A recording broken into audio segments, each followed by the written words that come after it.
यहया अलैहिस्सलाम को अल्लाह ताला ने 5 बातों की नसीहत फरमाई। हज़रत यहया अलैहिस्सलाम को अल्लाह ताला ने 5 बातों का हुक्म दिया और फरमाया कि इन 5 बातों पर तुम खुद भी अमल करो और बनी इस्राइल के तमाम लोगों को इन 5 बातों पर अमल पैरा होने का हुक्म दो।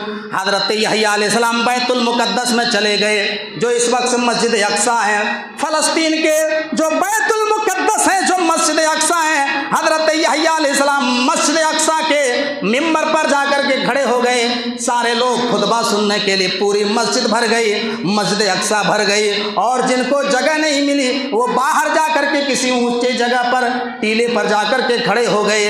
हज़रत यहया अलैहिस्सलाम ने खुतबा देना शुरू किया और फरमाया, ऐ बनी इस्राइल के लोगों, अल्लाह ताला ने मुझे 5 बातों का हुक्म दिया है और आपको भी इस पर अमल पैरा होने का हुक्म दिया है। पहली बात ये हुक्म दिया, अल्लाह ताला के साथ तुम किसी को शरीक मत बनाओ, अल्लाह के साथ तुम जुल्म न करो, अल्लाह के साथ तुम किसी को पार्टनर न बनाओ, क्योंकि मुशरिक की मिसाल उस आदमी की तरह है, मुशरिक की मिसाल उस आदमी की तरह है जिसने सोना चांदी दे करके एक गुलाम खरीदता है, जिसने सोना चांदी दे करके गुलाम खरीदा और उस गुलाम को ये हुक्म दिया कि ये है मेरा घर और ये है तेरा काम, तुम मेहनत करो, मजदूरी करो और जो आमदनी तुम्हें मिले, जो पैसा तुम्हें मिले, तुम अपने मालिक को अदा कर देना, अपने आका को अदा कर देना। वो गुलाम मेहनत मजदूरी तो करता है, वो गुलाम काम तो करता है और जो पैसा मिलता है उसकी अदायगी वो अपने आका को छोड़ करके किसी और को करता है, वो अपने मालिक को पैसा की अदायगी छोड़ करके किसी और को करता है। बताओ मेरे भाइयों, ऐसा जुल्म करने वाला और ऐसा गद्दारी करने वाले गुलाम को दुनिया में कौन सा मालिक है जो काम पर रखेगा? कोई नहीं है। जो गुलाम अपने मालिक के साथ जो है दगाबाजी करे और अपने मालिक को अदायगी करने के बजाय वो दूसरे को पैसे की अदायगी करे, तो दुनिया में कोई भी आदमी इसको बर्दाश्त नहीं करेगा मेरे भाई। इसीलिए मेरे भाइयों, अल्लाह ताला कहता है, कुल इन्ना सलाती व नुसुकी व महयाया व ममाती लिल्लाहि रब्बिल आलमीन। आए मेरे नबी, आप दुनिया वालों में ऐलान कर दो, यकीनन मेरी नमाज, मेरी कुर्बानी, जीना मरना सब अल्लाह के लिए है। नमाज अल्लाह के लिए, रुकू अल्लाह के लिए, सजदा अल्लाह के लिए, दुआ अल्लाह से मांगी जाएगी, नजर नियाज अल्लाह के लिए की जाएगी और किसी जानवर पर छुरी चलाई जाएगी तो अल्लाह के नाम पर चलाई जाएगी। मेरे भाइयों, इबादत की जितनी भी किस्में हैं ये तमाम के तमाम हक अल्लाह रब्बुल आलमीन का है, ये अल्लाह का हक है। मेरे भाइयों, रुकू और सजदा अल्लाह के अलावा किसी को करना जायज़ नहीं है।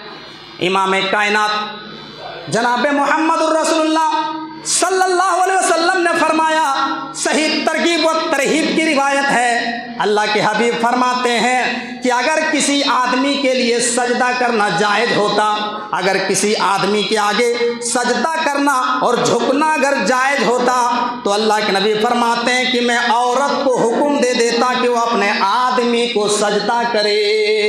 अगर किसी के आगे झुकना जायज़ होता और किसी मखलूक के आगे सजदा करना जायज़ होता, तो इमाम कायनात फरमाते हैं कि मैं औरतों को हुक्म दे देता, मैं औरत को हुक्म देता कि वो अपने अपने आदमी को सजदा करे, वो अपने अपने आदमी के आगे सजदा करे। लेकिन सजदा किसी भी आदमी के लिए, किसी भी आदमी के आगे करना जायज़ नहीं है मेरे भाइयों।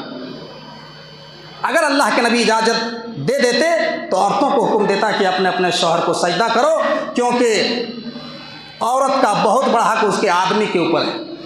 आदमी मेरे भाइयों घर बार छोड़ करके दिल्ली में कमाता है, हैदराबाद में कमाता है, केरल में कमाता है, दुबई में जा कर के रहता है, सऊदी अरबिया में रहता है, कलकत्ता में रहता है, रांची में काम करता है, धनबाद में काम करता है, मुख्तलिफ जगहों पर अपने घर बार को छोड़ करके जाता है, अपनी बीवी बच्चों को छोड़ करके जाता है। क्यों जाता है मेरे भाइयों? वो चाहता है कि मेरे घर वाले खुश रहें, मैं जो कमा के लाऊं मेरी बीवी उससे खुश रहे। अब बताओ मेरे भाइयों, एक आदमी अब अपनी बीवी के लिए कमा रहा है, मेहनत कर रहा है और औरत अपने आदमी के साथ जुल्म करे, अपने आदमी का जो हक है उसको मार करके किसी पराये मर्द को दे और पराये मर्द से कांटेक्ट और ताल्लुकात कायम करे और बाकायदा ताल्लुकात कायम करने के नाम पर वो कुरान का हलफनामा ले ले और वो कुरान उठा के कह दे कि जब तक हम जिंदा रहेंगे आपसे नाजायज ताल्लुकात 10 साल तक 20 साल तक कायम रखेंगे,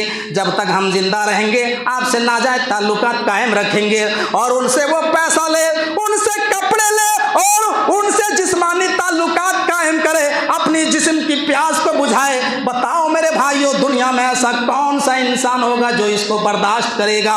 दुनिया में कोई भी मर्द नहीं होगा जो अपनी बीवी की इस हरकत को बर्दाश्त कर सकता है। यही अल्लाह ताला कहता है, अल्लाह रब्बुल आलमीन कहता है, या बुनैया ला तुशरिक बिल्लाह इन्नश्शिरका लज़ुल्मुन अज़ीम। हज़रत लुकमान की नसीहत को अल्लाह ताला ने कुरान में रिकॉर्ड किया और कहा, अरे मेरे प्यारे बेटे, अल्लाह के साथ दूसरे को शरीक ना बनाना ये अल्लाह के साथ बहुत बड़ा जुल्म है, अल्लाह के साथ बहुत बड़ी नाइंसाफ़ी है। आज अल्लाह की ज़मीन में टहलिए मेरे भाइयों, अल्लाह की ज़मीन में घूमिए, आपको मालूम चलेगा कि लोगों ने आज अल्लाह के साथ कितनी नाइंसाफ़ी की है। आज लोग अल्लाह के साथ कितना जुल्म कर रहे हैं, अल्लाह के साथ कितनी ज़्यादती कर रहे हैं। मेरे भाइयों, जगह जगह शिर्क के अड्डे खुले हुए हैं, जगह जगह शिर्क के अड्डे खुले हुए हैं। कोई चांद की पूजा कर रहा है, कोई सूरज के आगे सूर्य नमस्कार कर रहा है, कोई दरख्त की पूजा कर रहा है, कोई पत्थर के आगे अपने सर को झुका रहा है, कोई न जाने किसको रोजी रसा बना के बैठा है। मेरे भाइयों, दुनिया में जितने भी अंबिया आए, जितने भी रसूल आए, जितने भी ऋषि आए, जितने भी मुनि आए, अल्लाह ताला ने तमाम धर्म के अंदर और तमाम बिरादरी के अंदर, तमाम जाति के अंदर अल्लाह ने एक नबी और एक रसूल को भेजा।